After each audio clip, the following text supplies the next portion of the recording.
ठीक है। नंदा भाई, हमारे श्रोता और दर्शकों को तो ये पता है, चिर परिचित अंदाज में आप एक क्रांतिकारी की भूमिका निभाते रहते हैं। जी। और हमारे देश में स्वाधीनता और स्वतंत्रता की प्राप्ति के लिए सन 1947 से पहले क्रांतिकारियों की फौजों की जरूरत होती थी। आज आप फौज की ड्रेस में ही मौजूद हैं यहाँ पर। हम लोग जानना चाहते हैं कि जिस तरीके से आप सरकार के लिए मुखर होकर एक प्रवक्ता का कार्य क्या करते हैं, आपके क्षेत्र विश्वासनगर में क्या कारण है कि यहाँ का क्षेत्रीय विधायक चौथी बार भी यहाँ से जीत हासिल करता है? कारण है ईवीएम मशीन, इलेक्शन बेईमान मशीन, इलेक्शन बेकार मशीन, इलेक्शन बर्बाद मशीन, इलेक्शन बिल्कुल भारतीय जनता पार्टी की मशीन है। तो ये है और क्या है। तो मशीन के माध्यम से चुनाव जीते जा रहे हैं, नहीं तो अन्यथा बैलेट पेपर पे चुनाव करा लीजिए। 4 बार नहीं इनका तो 4 सा घेर के भेजेगी जनता यहाँ की। तो जरूरत है क्रांति की भारत के लोगों को। और बताओ ना, और शाहरुख खान के पिता जो थे फौजी थे, और शाहरुख खान के दादा के बारे में ही बता देता हूँ। शाहरुख खान के दादा आजाद हिंद फौज, नेताजी सुभाष चंद्र बोस की जो फौज थी उसमें सिपाही थे। देश की आजादी के लिए आंदोलन में उन्होंने भागीदारी करी, फ्रीडम फाइटर थे। तो बताओ, शाहरुख खान तो कहीं ना कहीं देशभक्त है। और अंधभक्त तुम कौन हो बे भूतनी के हो? तुम हो अंधभक्त। और पूरे साल अंधभक्तों तुम्हारा उतारेंगे भूत। और मेरा नाम है नंदा भाई राजपूत। तुम्हारी एक बार संक्षेप में बताइए। हाँ। 10 वर्ष की सरकार आम आदमी पार्टी की और 10 महीनों की सरकार चीफ मिनिस्टर रेखा गुप्ता की कैसे मानते हैं? तुलनात्मक दृष्टिकोण की बात करें, विकास के मद्देनजर कैसे तौलते हैं आनंदा भाई अपने तराजू पे आप? भाई देखिए, जो नेताजी सुभाष चंद्र बोस का भी नाम ठीक से नहीं ले पाई रेखा गुप्ता, उसको ये नहीं पता, कुछ भी बोलने लगती है। जिसको ये नहीं पता है कि पॉल्यूशन को क्या कहना चाहिए, QI क्या है क्या नहीं है, वो नहीं बोल पाती हो। तो मुझे तो लगता है डिग्री इसकी भी फर्जी है। मोदी साहब की डिग्री के बारे में हमने पूछ लिया था तो तुरंत जो है दिल्ली यूनिवर्सिटी भागी भागी हाई कोर्ट चली गई। हाई कोर्ट का भाई जज भी बिके हुए, कहने लगे भाई ये तो व्यक्तिगत मामला, प्रधानमंत्री का व्यक्तिगत कैसे हो गया? डिग्री आपने लगाई है, आपने चुनावी पर्चे में लगाई है, तो उसका डिग्री का हवाला दे।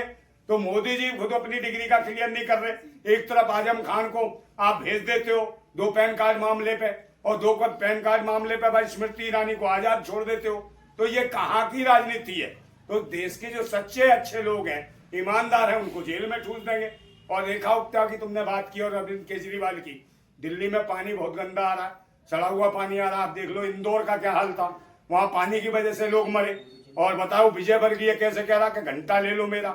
तो इस प्रकार की भाषा केंद्रीय मंत्री की, पत्रकार भी सकते में आ गया बेचारा, कह रहा बताओ घंटा घंटा दे रहे हैं।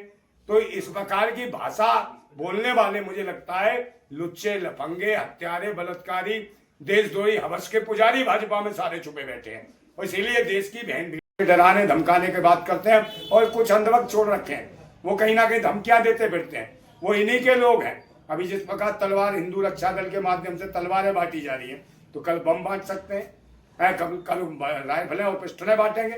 तो ये देश इस तरीके से नहीं चलेगा। अभी देखिए ग्वालियर में इस तरीके से क्या कांड किया इन्होंने, बाबा साहेब की जिस प्रकार से पुतले फूंक रहे हैं और संविधान का विरोध कर रहे हैं। तो ये कौन है जातिवादी गुंडे? इन जातिवादी गुंडों के खिलाफ भी पूरी तरीके से NSA का, देशद्रोह, राष्ट्रद्रोह का मुकदमा लगना चाहिए और इनको आजीवन कारावास मिलना चाहिए। और जो वकील है कपिल मिश्रा नाम का, वो जो बाबा साहेब के पुतले फुकवा रहा है, उसका निश्चित रूप से उसकी वकालत की जो डिग्री है वो भी तुरंत से तुरंत निलंबित हो।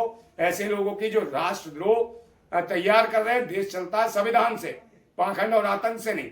ये मनुवाद स्थापित करना चाहते हैं, जिस मनुवाद में महिलाओं को कोई स्थान नहीं था। अब कल ही देख लीजिए आप, माँ सावित्रीबाई फूले की जयंती थी। तो माँ सावित्रीबाई फूले एक ऐसी महिला थी जो शिक्षा की देवी थी और जिन्होंने पहला महिला शिक्षा केंद्र खोला। तो निश्चित रूप से महिलाओं को जागरूकता, अवेयरनेस जो लाई माँ सावित्रीबाई फूले लाई, तो उनको भी पढ़ना चाहिए, जानना चाहिए।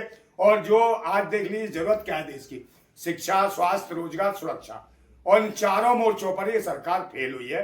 बार बार कहीं हिंदुस्तान, पाकिस्तान, हिंदू, मुसलमान, मॉब लिंचिंग, इन्हीं चीजों को लेके ये आतंक मचा रखा है। और योगी सरकार में जो जिस तरीके की हालत हो रही है, देखिए योगी सरकार में ये तलवार और खंजर बट रहे हैं। और दुनिया में बरेली में एक कांड हुआ, 2 मुस्लिम लड़कों को, बेचारी वो एक लड़की थी अपना जन्मदिन सेलिब्रेट करने गई थी, वहां पहुंच गए बजरंग दल वाले, नाम पूछ के मारने लगे। तो इसका मतलब है कल किसी का शादी ब्याह या कुछ और होता है तो उनके जो अपने मिलने वाले हैं, रिलेशन वाले हैं, किसी को भी बुलाएंगे तो सबकी शादी ब्याह में घुस जाएंगे। ये आतंकी बजरंग दल के, और सबसे नाम पूछेंगे बहुत तो ये बढ़िया। दंगे करेंगे। मेरी यही वजह है कि आप देख लो, मणिपुर में मामला हुआ, भाजपा सरकार, उत्तर प्रदेश में कितने कांड हुए। आप मुझे बताओ, चाहे मनीषा वाल्मीकि हो, पिंकी लोधी हो बुलंदशहर की, बनारस हिंदू यूनिवर्सिटी में हो, दलित लड़की का रेप करा हो भाजपा IT सेल के लोगों ने, और कांड कितने सारे कांड। अभी देखिए उत्तरांचल में अंकिता भंडारी वाला मामला, भाजपा का खुद जो कहीं ना कहीं प्रभारी था और महामंत्री था दुष्यंत कुमार गौतम, वो खुद चाहता था, उस बच्ची के पीछे पड़ गया, 70-75 साल का बुढ़ा है, और सोने के बाद टिकट दूंगा। तो ये भूतनी का टिकट के चक्कर में, महिला बेटियों के विकट उड़ाने के चक्कर में था। तो इसके ऊपर संकट कब आएगा, इसी को लेके हम आंदोलन कर रहे हैं, और निश्चित रूप से चाहते हैं इसके ऊपर भी मुकदमा लगना चाहिए, इसको भी जेल में डाले सरकार, दुष्यंत कुमार गौतम को। और बताओ। धन्यवाद सर। धन्यवाद।